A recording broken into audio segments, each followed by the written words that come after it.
આ ડિસેમ્બરના અંતિમ દિવસોમાં શ્રદ્ધા અને સ્પષ્ટતા સાથે એક હિંમતવાન પગલું ભરો.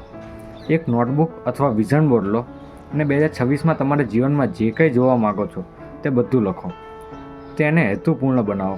સ્પષ્ટ લક્ષ્યો, સમયરેખાઓ અને તેમને પ્રાપ્ત કરવા માટે નક્કર ક્રિયાઓ લખો. ફક્ત ઈચ્છા ન કરો, પરંતુ દ્રઢ નિશ્ચય સાથે યોજના બનાવો. ભગવદ્ ગીતાના ઉપદેશો સાથે તમારા લક્ષ્યોને સંરેખિત કરો અને દરરોજ તેમાં જીવનનો શ્વાસ પૂરો. દરેક સ્વપ્ને ક્રિયા, શિસ્ત અને શ્રદ્ધા સાથે અનુસરો, કારણ કે ગીતા આપણને શીખવે છે કે પરિણામોની ચિંતા કર્યા વિના યોગ્ય કાર્ય કરવું એ સાચો માર્ગ છે.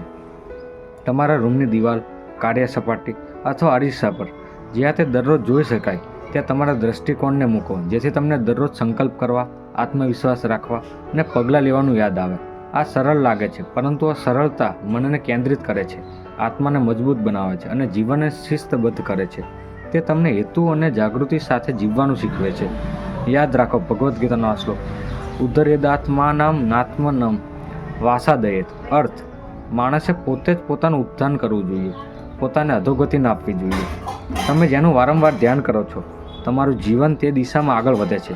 હમણાં જ શરૂઆત કરો. તમારા મન, વાણી અને ક્રિયાઓ ત્રણેયને એક જ દિશામાં દિશામાન કરો. ભક્તિ ભાવથી આધ્યાત્મિક અભ્યાસ કરો અને જુઓ કે 2026 તમારા સંકલ્પો, કાર્યો અને આધ્યાત્મિક વિકાસના અદ્ભુત પરિણામો લાવે છે. જય હિન્દ.